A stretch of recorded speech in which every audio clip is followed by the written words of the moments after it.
I'm Patrick Geary from the Institute for Advanced Study in Princeton, New Jersey, and it is a great honor to introduce Chris Wickham, arguably the most significant medieval historian of society and economy of my generation. Emeritus Chichele Professor of Medieval History, Fellow of All Souls College, Oxford, here for the first time at the Central European University. Throughout his long career, Chris has explored the economic and social history of medieval Italy, and most particularly the relationship between economic production, social organization, and the structures of state or private power and their conflicts. A lot of his work, both early and late, has been devoted to understanding fundamental transformations that Italy and the larger Mediterranean, and indeed the whole Roman world, underwent from late antiquity to the Middle Ages. As far back as 1981, his book, Early Medieval Italy, Central Power and Local Society, 400 to 1000, deals with what he recognized as a fundamental role of the extraction of taxes that it played in the support of political institutions, and how the inability to extract excess capital from society led to the disappearance, more than any other factor, of the state and the privatization of Italian politics. In the years that followed, his books have explored themes such as rural and urban society, conflict and conflict studies, rural communes, the history of memory, city and countryside. But in 2005, he expanded beyond Italy, publishing a monumental study, The Transformation of the Roman World, as explored through a series of micro-studies of key regions of the Mediterranean and Northern Europe in his framing of the early Middle Ages. This study, which again focused on changing relationships among elites, peasant societies, urban communities, and state or quasi-state structures, was instantly recognized as perhaps the most significant contribution to the history of this transition of our generation. It won the Wolfenson History Prize in 2005, the German Memorial Prize, the James Henry Breasted Prize of the American Historical Association. On, and is very useful for propping doors open because it's very big and heavy. Now, this should have been enough for any scholar, but since 2005, Chris has gone on to produce a series of monographs and more synthetic studies, which, apart from everything else he had done, would have made him a very significant scholar in our field, including a fine-grained urban history of the great city of Rome, medieval Rome, that appeared in 2014. Sleepwalking into a New World, the emergence of Italian city communes in the 12th century, a series of lectures that he gave at the Shelby Cullom Davis Center at Princeton University, and a synthetic volume, Medieval Europe, that appeared in 2016. Chris's work is characterized by a deep knowledge of written sources, particularly archival documents of practice, but also, and unusually, by a thorough familiarity and use of archaeological evidence, as well as a committed but judicial inspiration from Marxist historiography. I expect that we'll see all of this on display this afternoon when he speaks on the Italian commercial revolution, an archaeological reading. Chris. Okay, thanks, Pat, for a typical and undeserved encomium. Anyway, I'm extremely pleased to be here. I've not been here before. I wanted to come here for some time.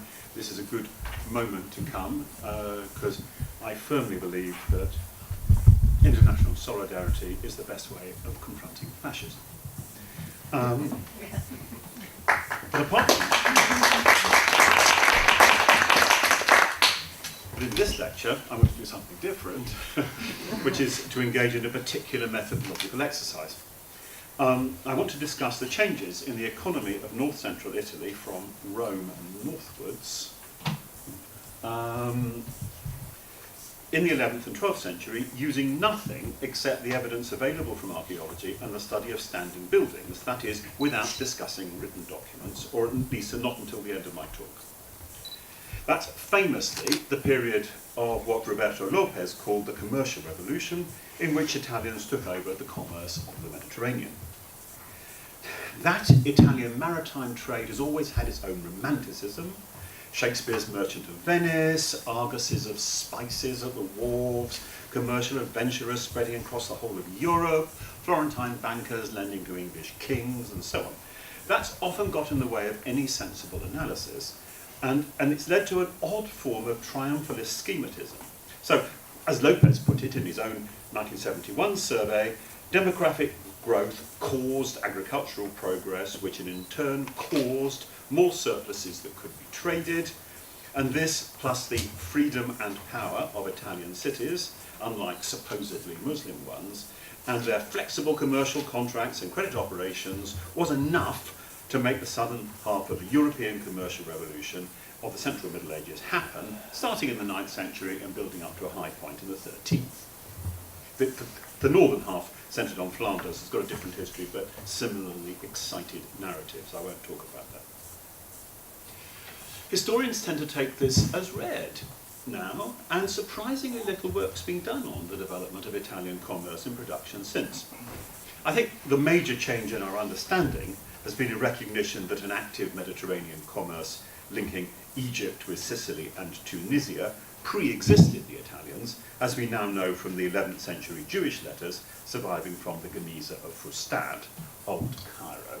That's a matter from Jessica Goldberg's extremely important recent book on the subject.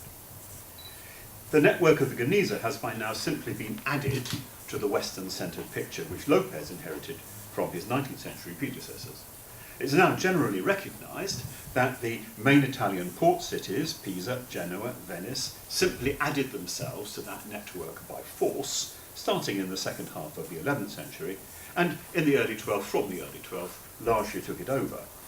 But the underpinnings of that change have not been critically thought through, and even Lopez didn't critically think them through, but nothing really very much has happened since. In any more recent work has by no means engaged with the archaeology of Italy, although that, by now, starting from virtually zero in the early 1970s, is very substantial.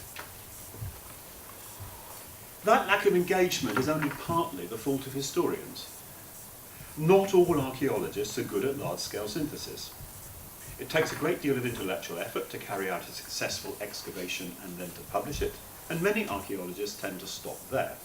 They have, so to speak, edited the text rather than turning it into a wide-ranging interpretation. I don't mean all, but some. Now, one of the practical consequences is very often archaeologists borrow those wider interpretations from historians. They fit their conclusions into a pre-made paradigm. But the trouble is that those conclusions, that paradigm has been set up by historians who know little or nothing of archaeology. And sometimes, indeed, the conclusions the archaeologists reach would actually falsify, or at least substantially alter, the paradigm they were using if they thought them through. Even dating can be borrowed from documentary history. So, I'm an Anglo-Saxon archaeologist. Narratives say the Normans introduced castles into England after 1066. Therefore, the castle I'm excavating and the finds in it must postdate 1066, even though they look exactly like material from well before that date. Now, arguments get circular this way very quickly. So what you need to do is to develop syntheses that only use archaeological material, which then can become sufficiently elaborate that they can match those which documentary historians of the same period and country have generated. Those two syntheses will then not be the same, but they're dealing with the same part of the past, and they can both properly be interrogated, and then, in principle, a better synthesis, which takes both into account, can be developed. So it's wholly possible. It's not so often done. But for the early Middle Ages, for example, in Britain, Richard Hodges wrote to very influential, wholly archaeology-based syntheses in the 80s, which any early medievalist still needs to read, whether you agree with them or not. Some Italian medieval archaeologists are beginning to do the same, notably Sauro Gelichi, Alessandro Morinari, and Federico Cantini. And I will actually be bouncing off what they write quite a lot in what follows, so I won't cite them again. But there's still not enough of that, so I want to do precisely that here. I want to produce a narrative of Italian economic change from 1000 to 1200 purely from the material record, as if Italy in that period was totally a non-literate culture, rather than almost totally. That was fun for me to do, but I think it allows some of our wider conclusions to change. So, final introductory comment. Italian medieval archaeology is now strong, but it doesn't cover the whole country equally. So easily the best studied Italian region in this period, as in previous periods, is Tuscany. We've got Tuscany on that? Yes, it's got Tuscany on that. Rivals any part of Europe in the density of its archaeological coverage. Now, in the northern half of Italy, the centre-north, there is also Lazio down at the bottom, Liguria in the middle there, and the area of the eastern Po plain between Bologna and Venice. They come next after Tuscany. The only really big gap is Umbria, where there's almost nothing whatsoever. But other regions are also rather spottily covered, and that's particularly the case for most of Lombardy, which is unfortunate, since that region centres on Milan, Cremona, Piacenza, cities which documentary historians would have seen as powerhouses of the Italian economy in the 12th century and onwards. So testing that latter claim isn't quite so easy, but for the rest we've got material to work with. So, the first issue is demographic growth. How can we show that archaeologically in this period? And I think for urban populations, the best immediate guide is the size of town walls. Italian cities all had walls which were built in the later Roman Empire and which, apart from Rome itself, enclosed relatively small areas. Sometime in the Central Middle Ages, nearly every Italian city rebuilt its walls to cover a far wider area. So here you can see Pisa and Bologna. The red in all of these is going to be the Roman walls. As you can see, they're quite substantially bigger than they were before.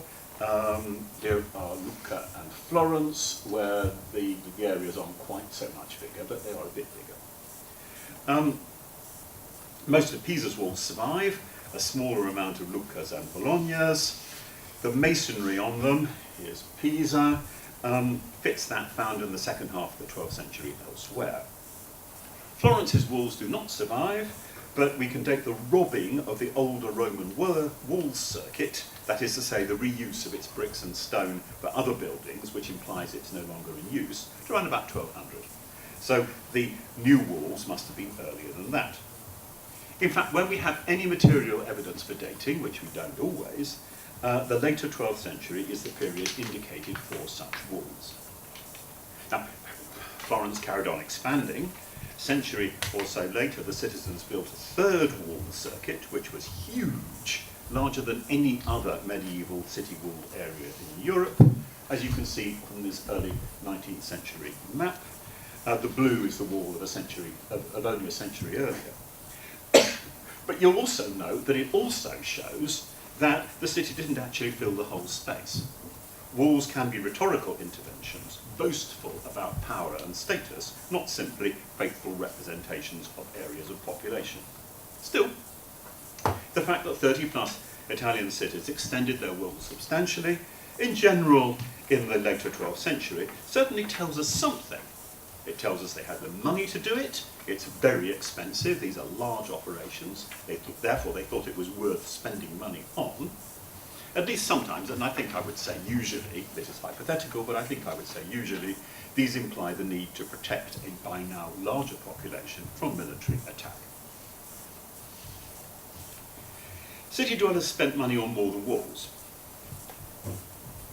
In 1000, Italian cities by and large still centred on the major monuments of the later Roman Empire, above all the cathedral, plus one or two major churches, a few of which are post-Roman, generally from the 8th and 9th. Sometimes, although we don't have very much material evidence, so we can't discuss it here, the early medieval palace of the local count. Private housing is fairly simple. It's generally a reused stone and brick, unlike in the countryside where wood predominates, but it's not visibly ambitious. So here we've got a 9th century house from the Foro di Nerva in Rome, by far the most substantial building which has yet been found for the early Middle Ages in Italy. Actually, most other places too. But by 1200, things have greatly changed. Pisa was, as far as one can see, the first here with its spectacular new cathedral. This building was built after 1064, for a poem was placed on the facade, which says that in that year the Pisans sacked Palermo, then Muslim ruled. Its own archaeology shows it's extremely rich, in a sea raid, and built the cathedral with its booty. Architectural study shows the cathedral took another century to be completed, but it begins here. Now, I feel I can use that text, even though it's writing, because it's part of the very self-conscious material culture of the building, which starts with its totally new decorative style, back to the main slide, unparalleled anywhere before it. It includes around the sides of the church a set of classical Roman inscriptions, to be honest, fairly random ones, but hinting at a claim that Pisa is as good as Rome. And it extends to two texts, also on the facade, and I haven't used the slide here, praising the name of a named architect, Buscetto, comparing him favourably to Ulysses and Daedalus. So Pisa is here sending messages about its specialness and its wealth to everyone else. And other people respond. So some cities rebuild their cathedral in the next century or so, often copying the Pisan aesthetic. This is Genoa, begun around 1100. Or else they add to the cathedral. Florence Cathedral Baptistry, again dating to around 1100. Urban patrons also build other churches, beginning in the late 11th century, becoming much more common in the 12th, with architectural and decorative skills, which are more elaborate and therefore more expensive than they had been earlier. So here is the mosaic apse of the rebuilt San Clemente in Rome, dating to the 1110s, the first new Roman mosaic of any size for some 300 years. Indeed, the 1110s and 20s in Rome was a period of substantial church building in that city, and maybe even a substantial replanning of much of it. A recent article has argued that. Also, bishops' palaces are rebuilt on a similar time scale. These are the 11th century bits of the Parma Palace, though again the 12th century is the main date for such rebuilds, and in the 12th century the rest of this. Matching this is elite private housing. Starting in the late 11th, becoming much commoner in the 12th, are brick and stone tower houses. Over 100 survive from this period across Italy, and there were thousands once. Urban excavations routinely find their foundations. So here are two Pisan examples from the 11th century. Here are two from Bologna from the early 12th. Round arches show that they're late 11th, early 12th, arches are Gothic after that. Again, tower houses are not cheap at all. They mark private wealth, urban aristocratic elite wealth. They're building to impress, but of course they're also building to defend against rivals. These ones are pretty defensive, but this is the Casa de Crescenzi in Rome, from Rome around about 1150. You can tell that by the detail of the brickwork. Built more to impress than defend, given the huge size of its front door. And it's got an inscription over it, which is a praise text boasting about its builder, Nicola di Cencio, and the similar one over the window makes it clear that he put a bust of himself there in the window. It needs to be added, the brick in these towers is, and also in churches, is still all reused Roman classical brick. Italian cities only developed their own brick making again around 1150, and even then only for fine architectural detail, as there is some of in this building. Large-scale brick making is only 13th century. But still, brickwork in towers needed to be good, otherwise they would fall. And we know from specific examples that they did. In fact, they still do.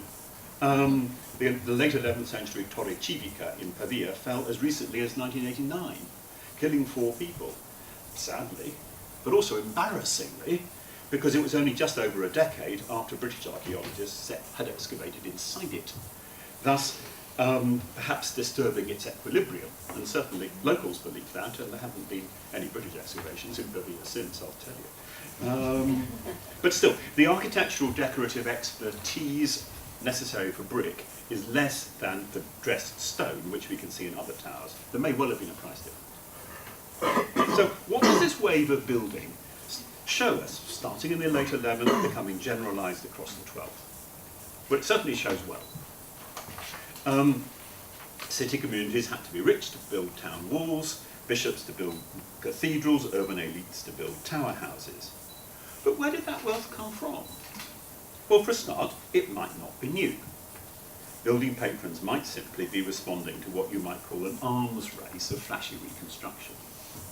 But even if it was new, it could very easily come from the main source of wealth throughout the pre-industrial world, the exploitation of the land and of the peasantry who worked it, which could have become heavier, producing more profit for landowners.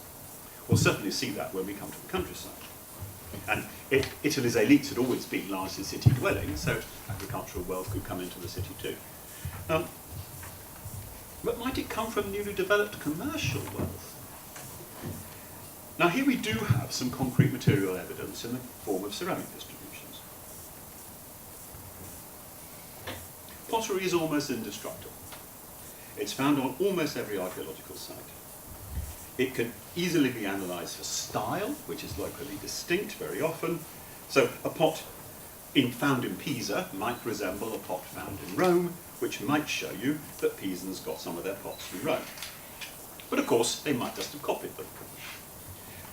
But a pot's fabric can also be analysed to see where its clay comes from, at least inside broad areas, which will indeed allow us in this particular case to tell if this pot is really from Rome or not, because Rome is in a volcanic area and there are volcanic inclusions in its pottery fabrics, whereas Pisa is limestone and there isn't. Ceramics were not the most important bulk artisan-made good traded in any period. That's always cloth first and ironwork second, and there are also a range of foodstuffs, non-perishable foodstuffs, which in Italy particularly grain, salt, wine and olive oil. But archaeologists tend to use ceramics as a proxy for other bulk goods, and there are usually good arguments for doing so. If you find Roman pottery in an excavation in Pisa, there was certainly some trade in bulk goods between them. And if you don't, well, maybe there wasn't. Maybe there was, maybe there wasn't, but it's an indicator. Also, if a given local ceramic type is made on a large scale, then there must be a larger market for it. And if it's found over a wide area, then that market range is correspondingly great. And probably not just for ceramics, but other bulk goods too. That's important for the scale of economies taken as a whole.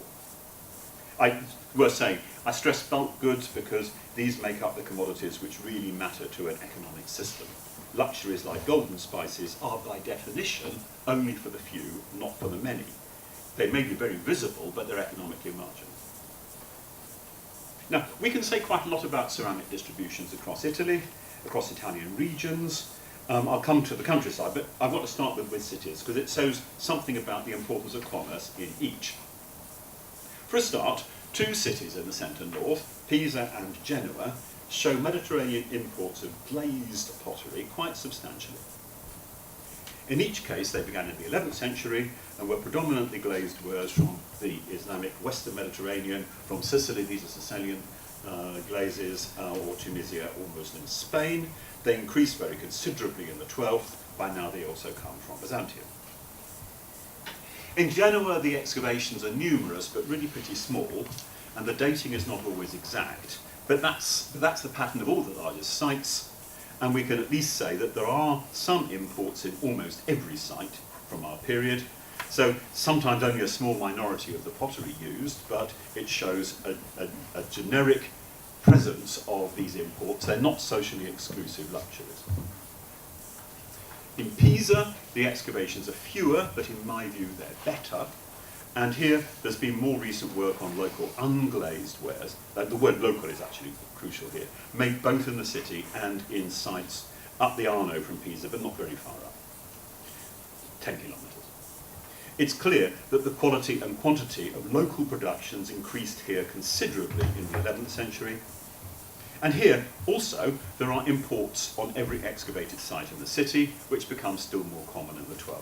When we can also see class differences, because there's more monochrome glaze, cheaper glaze, on sites where there are artisan workshops, and there's more polychrome glaze in several colours on tower house sites, in other words, elite sites. And then Pisan local pottery is found extensively down the Tuscan coast, on every major site, of which there are many. So, for example, the major mining village of Rocca San Silvestro, about 50 kilometres south of Pisa, uses an almost wholly Pisan ceramic repertoire in the 12th century. But, okay, Pisa and Genoa, fine, lots of imports, but outside them, there's really fairly few examples of either Islamic or Byzantine glazed pottery before 1150, or indeed later. Not none, but few. They tend to be found above all as decorative bowls, called bacini, on church facades and campanili, as in this example, it's a Pisan example. In this context, they're clearly a luxury item for display. Or again, the Torre Civica excavation in Pavia had a layer from round about 1100, showing extensive metalworking and glassworking connected to the rebuilding of the cathedral next door, but it turned up a substantial number of these bacini, which were evidently left over from the external decoration of the tower or the cathedral. Elsewhere, even on or near the coast, such imports are not always present.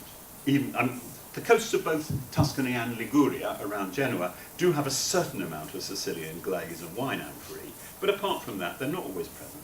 We've got one castle southwest of Genoa, Andorra, lot of glazed imports in its 12th century levels, but Savona, in between there and Genoa, does not, even though it's the major city between there and Genoa, and even though from the end of the 12th century, Savona will produce its own Islamic influenced glazed wares, among the first in northern Italy, and export them. Or again, Rome. Rome is an interesting case, because already around 800 it has its own glazed pottery industry. It's the most substantial production in north central Italy, which in the 11th has become very professional and in effect mass produced. It's found above all in the city itself, in every single one of the numerous excavations there, and often in large quantities, and in a fairly restricted hinterland around Rome. But it hardly imports any ceramics at all. So Rome is the largest city in continental Italy before 1100, but it's a market for itself.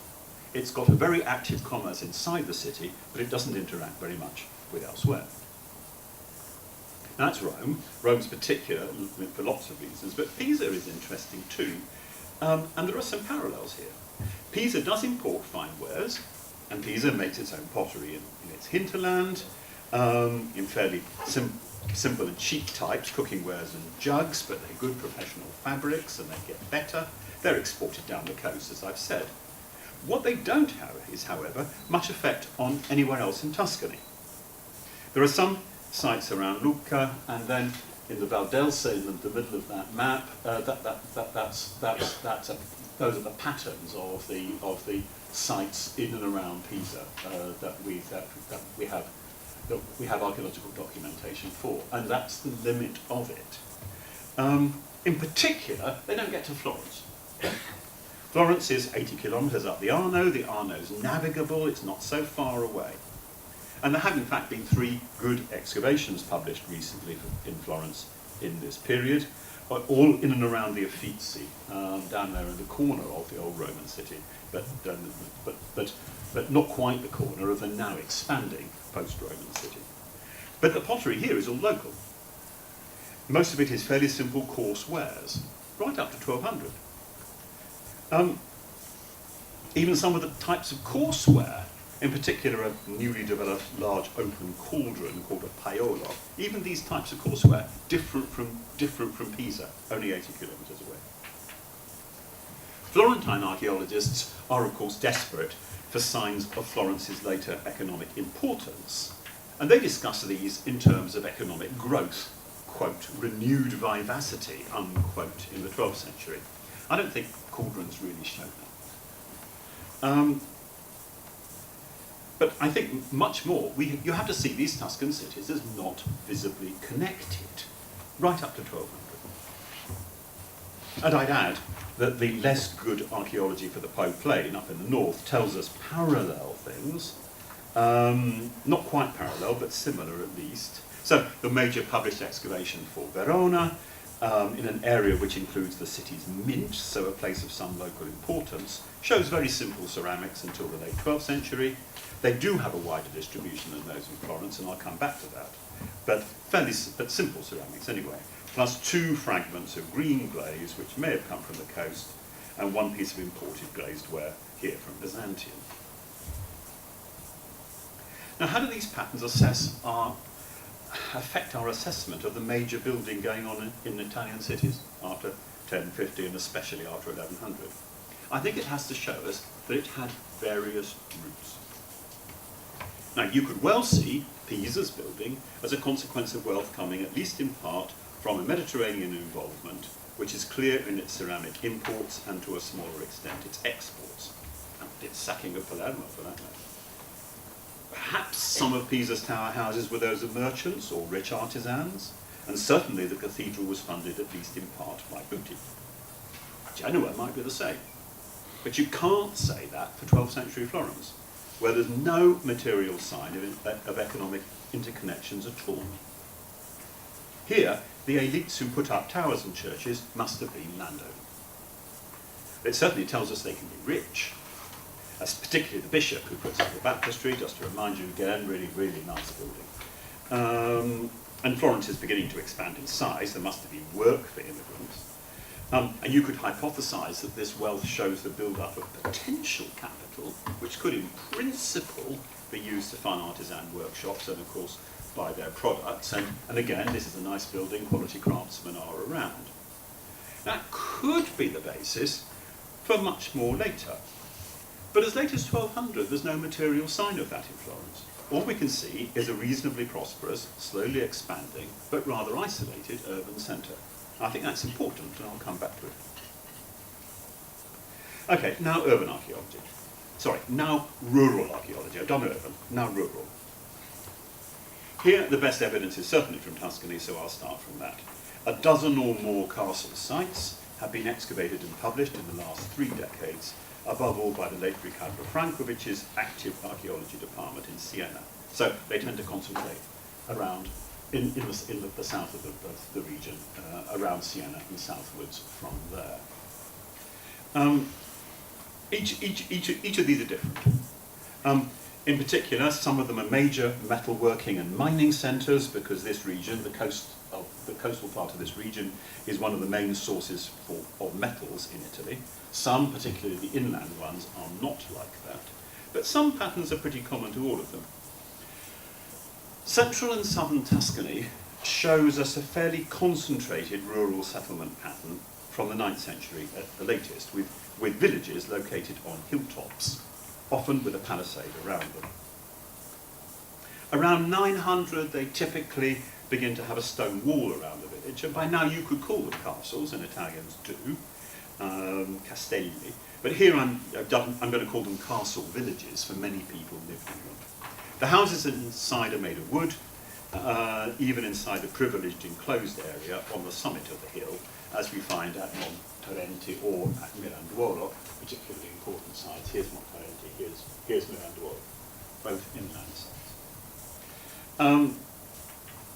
And actually that seigneurial area is also the area that has the best cuts of meat, because animal bones show that the shoulders are all found in the central area, and not in any of the houses further down the hills. Around 1100, In all of these villages, seigneurial buildings, the central buildings, begin to be rebuilt in stone, and across the 12th century they also got substantially larger and more palatial. Do I have the picture of that yet? No, I don't. I'll come back to it. In the 12th century, houses in the non-seigneurial parts of these castle villages to move to stone as well if they're metalworking sites, although in other villages that doesn't normally happen until the 13th. And the 12th century is also the period for the major rebuilding of Tuscany's rural parish churches, which largely reached their present form, good quality stonework, in this period. Now, you can well see from these rebuilds that lords, including ecclesiastical lords, are expressing their wealth more explicitly. Much of the building labour can be assumed to be provided free by dependent peasants, but the quality of the stone in the seigneurial buildings on some of these sites, and here is one, this is Montaventi, is sufficiently good that paid specialists must have been involved, as in cities. And above modern Poggi Bonzi, this is a reconstruction based on the archaeology. Between Florence and Siena, a newly founded castle site dating to the mid-12th century of considerable ambition. There's a large building with a portico on a paved square here, which they did find, a run of peasant. How's that work? A run of a terrace of peasant houses leading upwards from that. A lot of the rest is made up, but those things are absolutely clear, as are the churches at each end.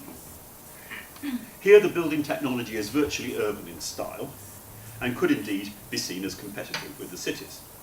Now here, that's clearly wealth taken from the land in rents and labour, and it must show that lords are managing to extract more from peasants than in the past, as I suggested might well be the case for some urban building. Conversely, in some cases, there's no doubt that wealth is linked to exchange. That is the sale of metals. Back to Rocca San Silvestro, a silver and copper mining village. These houses from the late 12th and 13th century show considerable peasant prosperity, because except for the tower at the top of the hill, those are peasant houses. This is, in fact, the best preserved abandoned medieval village in Italy, and possibly anywhere else. Indeed, not only the houses here, but the high percentage of imported pottery, as I've mentioned, and perhaps less surprisingly, a good deal of metalwork, show these peasants fairly well off. But still, the other villages, many of the other villages are simply agricultural, and here the non-seigneurial material culture is simpler.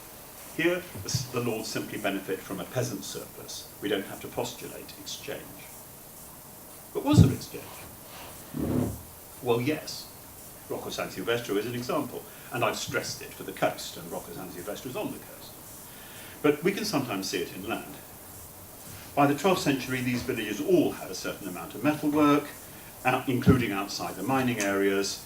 The mining areas are not so far away, but it certainly shows that there is exchange between more metal-orientated centres and more agricultural ones. And it's true for ceramics on these inland sites as well.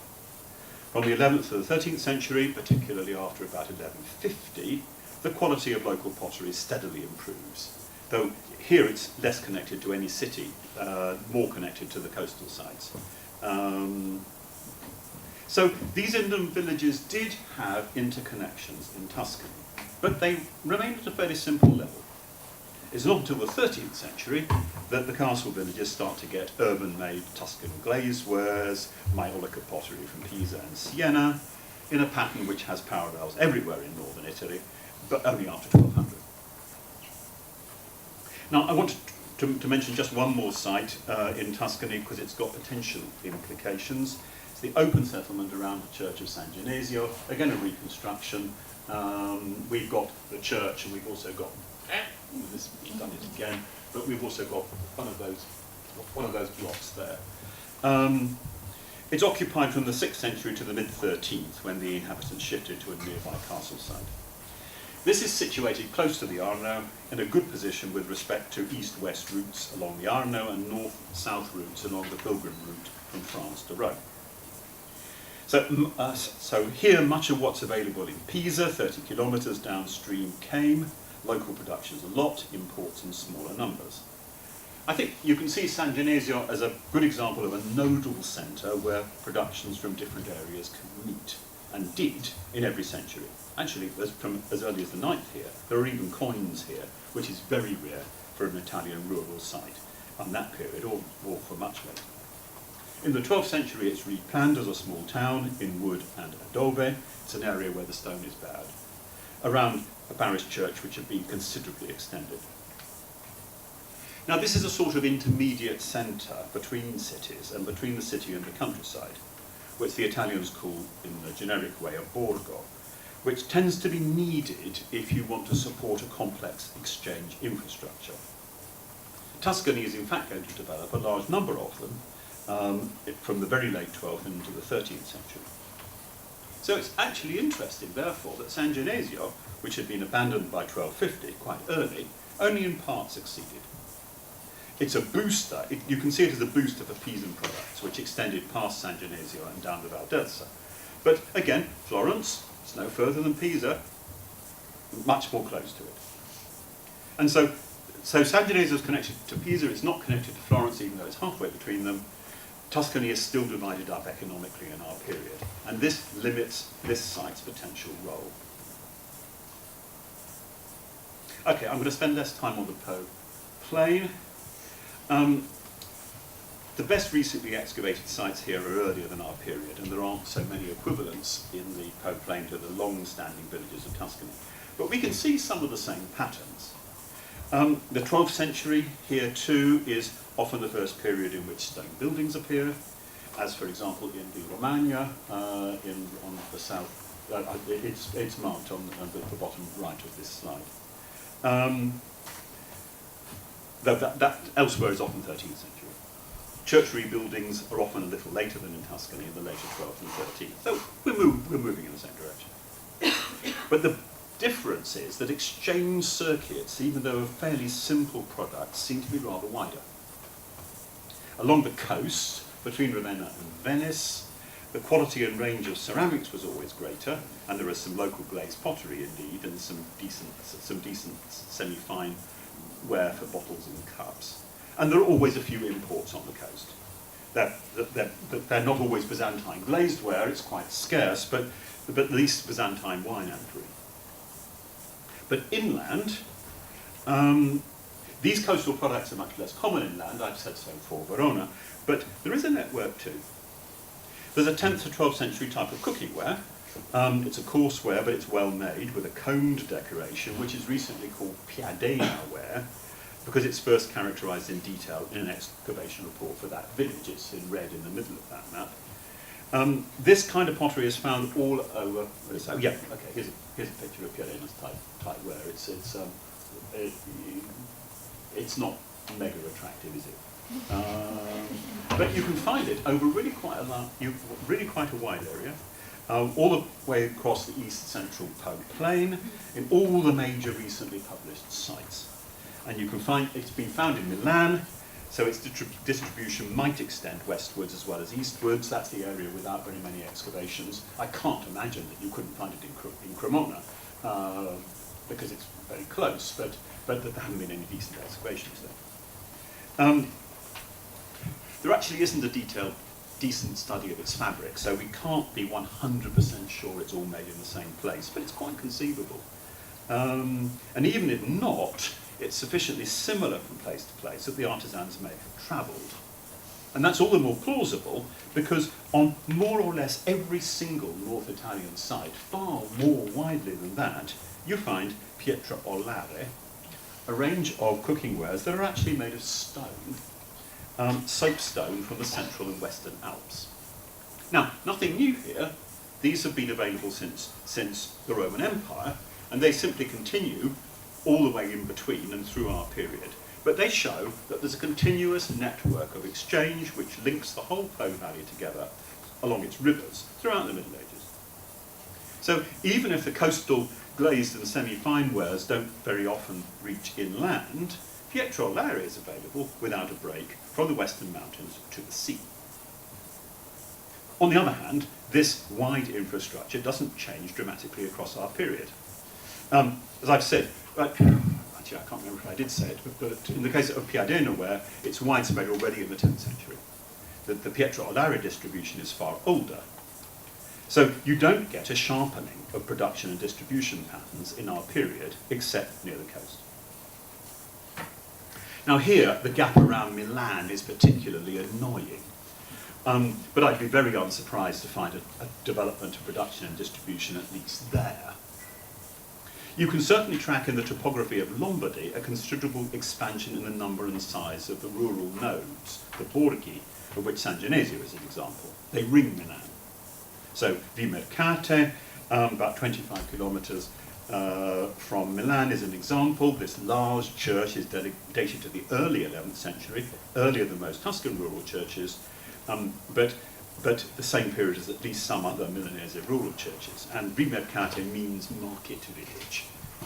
It's Vico Mercato in Italianized Latin. So maybe that means everything's slightly earlier around Milan. We can't test that yet, but it's certainly possible. Unfortunately, there's only one excavation from Milan. In the centre, in an artisanal area, close to the city's cathedrals, a small metalworking workshop from the 11th and 12th centuries was found there.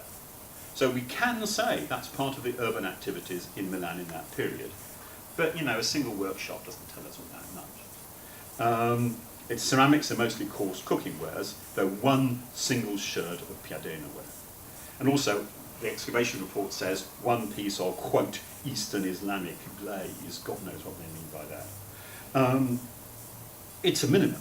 We need to know what wares are available in more workshops. We need to know what wares are available in elite houses. We need to know whether there's any more complicated ceramic distributions with in the borghi and perhaps in Cremona, competitive city, to be sure we had signs of something moving here.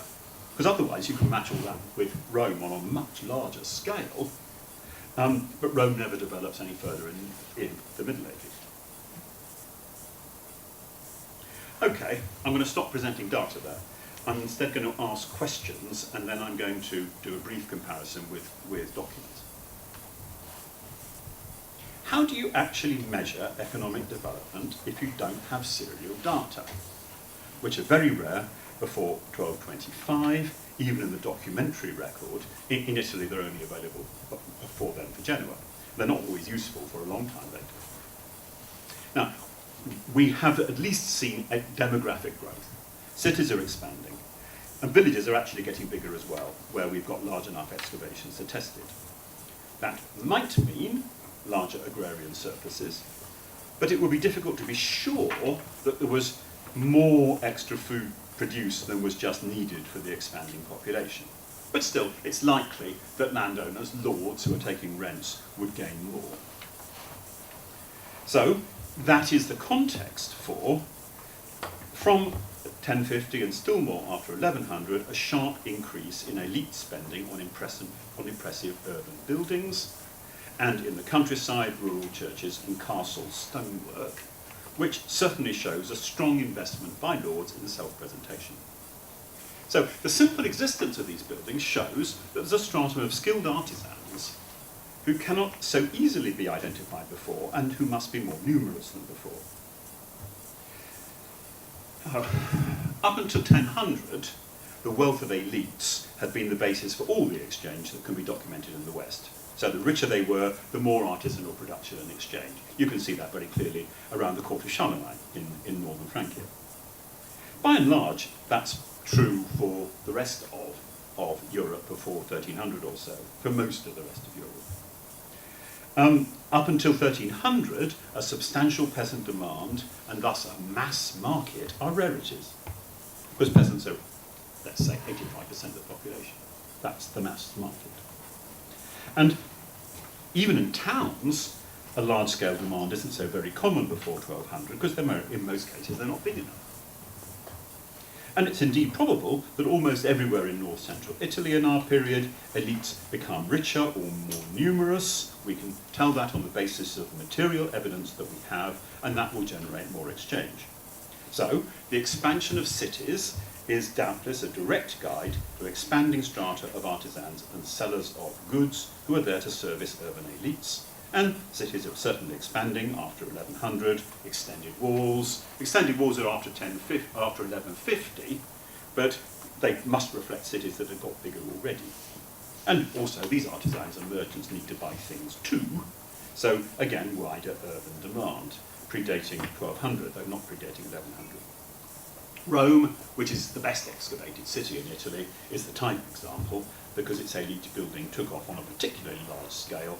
And we can also see archaeological traces of urban expansion with more classical buildings reoccupied as housing. Here's a map that I constructed myself. The inner area is Rome in 1100, and then there's an expansion outwards, and that's a characteristic of the 12th century. Rome doesn't have an extra wall circuit because its own walls are so gigantic. Rome's excavations also show active artisanal work, very clear in ceramics. It's visible also with respect to glass and after 1150 brick. And you also find shears, needles, other implements which point to cloth making. Now, that's impressive, as indeed the patrons of urban and rural building intended, but only up to a point. European elites are getting richer in many places. They're spending more on material culture in many places, England's huge Norman cathedrals, without the economy being transformed.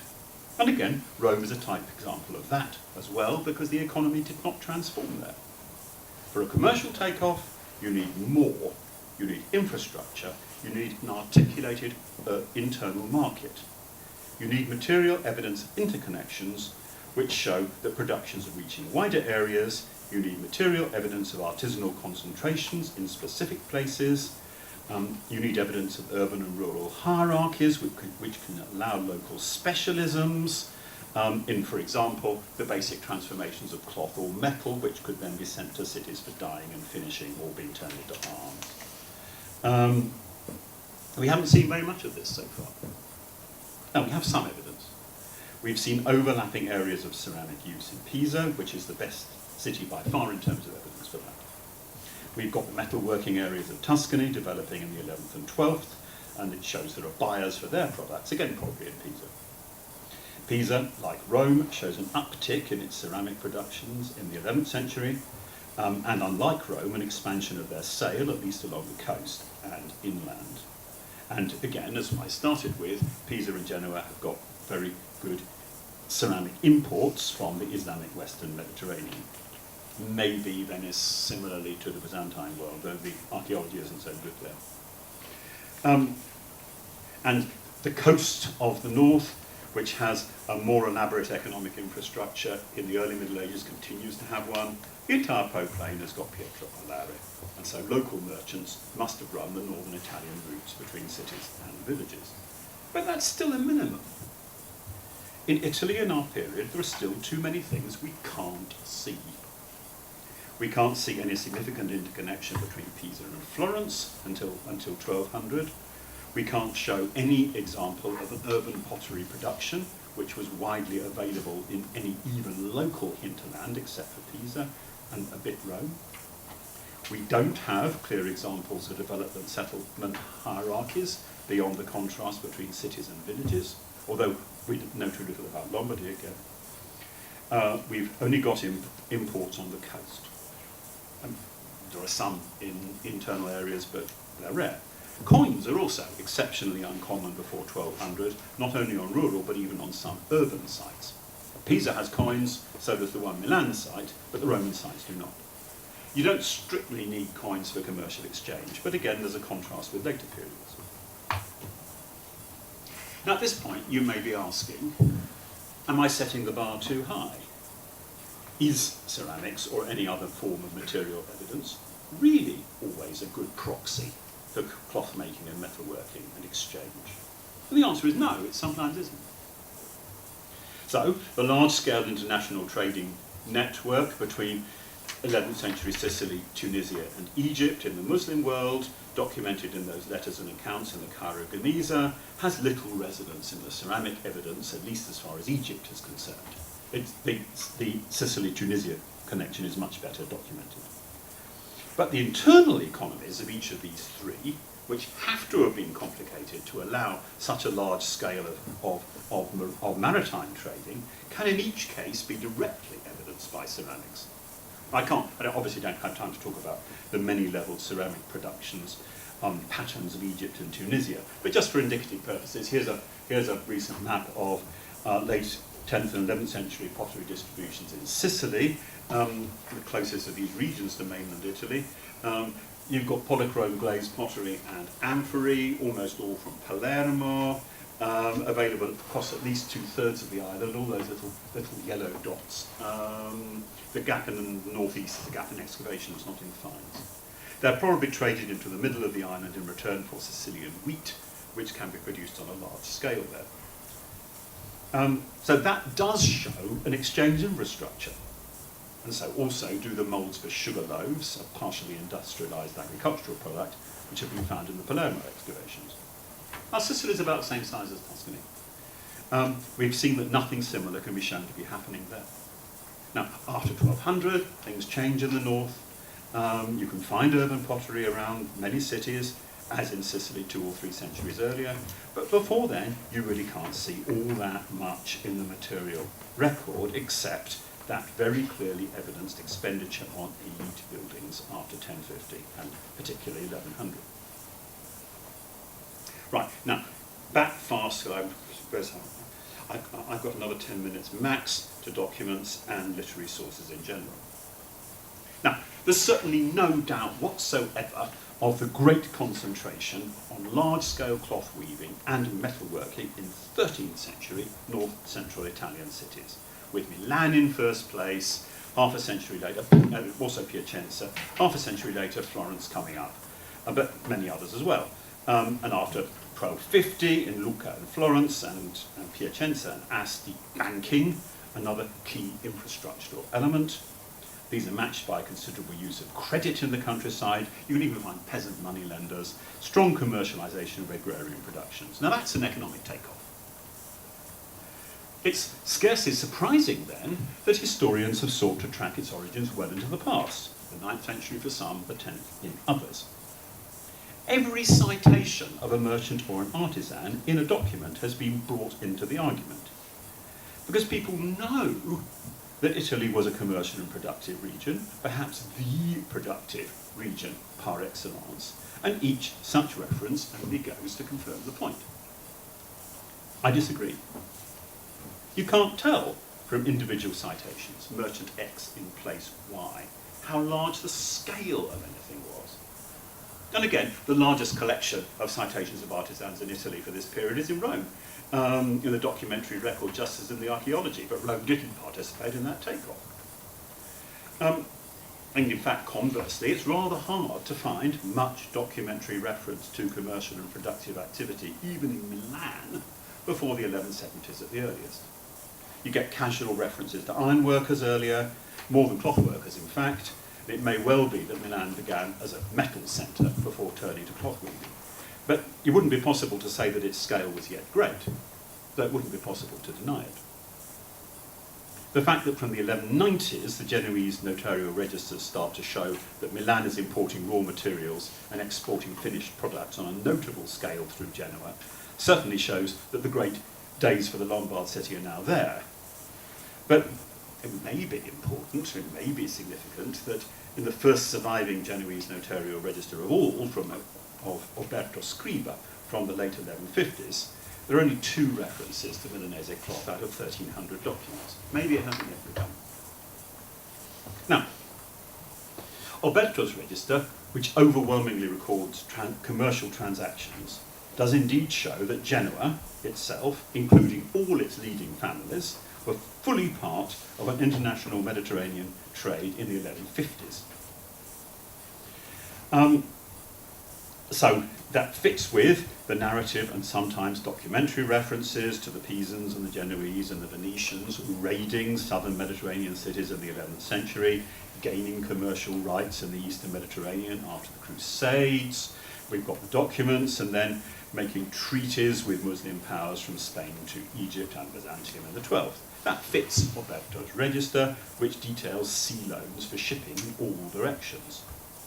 it's actually not all that easy yet to tell what the Genoese are shipping and for whom. And it would be perfectly possible, probably a bit exaggerated, but certainly possible, to argue that they're simply participating in, have taken over, a carrying trade that is located above all in Muslim, not Italian lands. Plus Sicily, which is now governed by Christian Normans, it's been conquered by them. But anyway, not much in north-central Italy at all. Also, my calculations of the values of the shipments that the loans are talking about in Genoa indicate that their scale is much less than those documented in the Caro Organizzo a century earlier. Similarly, in Venice, where you've got commercial credit documents starting actually as early as 1030, very numerous in the 12th century, they show an involvement in internal Byzantine trade rather more than an internal Italian trade until the late 12th century. So, the great port cities are part of that Mediterranean network. By 1100, they're dominant over most of it by 1150, but it doesn't necessarily mean that any of the internal structural development of Italy towards making things for export had yet begun. I mean, it's going to help very greatly, but it doesn't necessarily cause it. You've got to have the complicated productive and exchange structures inside Italy's regions first, before the transmarine links could give to whatever's produced in Italy's cities an international dimension. So the point is, it's only possible to build these documentary references up into a picture of commercial and productive takeoff because we already know how important north-central Italy really was in the 13th century. Right, it's not at all unreasonable to try to look for its origins in these scattered references, and I would add they're much more scattered in Italian in most cities. But if you're looking at them coldly, cutting out hindsight about what happened after, let's say, 1180, you might not see them moving all that fast in any particular direction. Now, documentary historians haven't done that. They've always taken the grand narrative of Italy's commercial revolution set out by Lopez and his predecessors for granted. They've simply fitted those references into that grand narrative. I'm trying to argue the opposite. The point is, the documentary evidence for the period before the end of the 12th century is not so unambiguously detailed about that commercial revolution that it can act as a strong competitor in its storyline to the one I just constructed on the basis of Italy's archaeology, which is one of increasing local wealth, but not much dense local interconnections. It's one of ambitious cities, but not enormous amounts of evidence of production in most of them. It's one of international connections in Pisa and Genoa and around them, but not much significant resonance to these in any hinterland. So the archaeological record strongly reinforces a minimalist region of the documentary record before 1200 or 1180 at the earliest, and I would also suggest that the material record provides a much firmer empirical basis on which to argue. So, to conclude, that commercial revolution was indeed late, much later than Lopez thought, or than a long list of more recent Italian historians have assumed without doing the work, and it also had different roots. Now here I want to stress even more strongly on the basis of the material record than anyone could with the documents, that the core motors of such a takeoff did not lie with Genoese or Pisan or Venetian or even Milanese international trade, but rather with the development of internal exchange hierarchies, elite buying power, investment inside networks of cities. Now, I do not wish to claim that it suddenly appeared in the latest 12th century with no back history at all. When workshops developed more fully in Italian cities, they did have elements of an infrastructure to support them, the already expanded and still expanding urban basis, the buying power of local elites, regional level exchange, at least in the Po plain, even if there not so much visible productive infrastructure. Conversely, a productive infrastructure in coastal Tuscany, even if here not so much visible regional level exchange. But both of those, the regional exchange and the productive complexity, are needed for Italy really to develop economically. So you can read the work on 11th century Pisa, be quite surprised that it's not here that Italy's economic takeoff began. It's got access to metals, it's near mountains, so it's got good access to wool from sheep. Actually, we know that from documents too. It's got complicated ceramic distributions, it's got access to wood for ships, it's got substantial international aid links, but it didn't have a wide enough area to sell its products. And that's the only way it can expand its production to the next level. So maybe those very low level but more wide-ranging distribution networks on the Po rivers are a better place to start. And if you go past 1200 and take the documentary evidence, that is indeed exactly what happened. So it looks as if Milan and Lombardy were the places it started. Perhaps even earlier than 1150, but only future archaeology will be able to test that. I've been trying to persuade Italian archaeologists to properly dig around Milan precisely to test this. I've never managed to succeed, but we'll keep trying. But maybe Lombardy is first. Tuscany, however, is going to have to wait another century. And when it does, it's Florence that benefits most and not Pisa. Why Florence changed direction so dramatically after 1200, we still don't understand. We don't actually fully understand how to explain and track Italy's takeoff at all. It's best to omit it. But coming back to the material record, Florence's remarkable baptistry and Florence's economic isolation before 1200 point in different directions.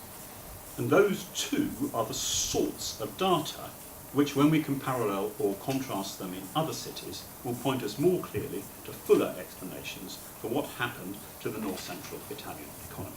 Thank you.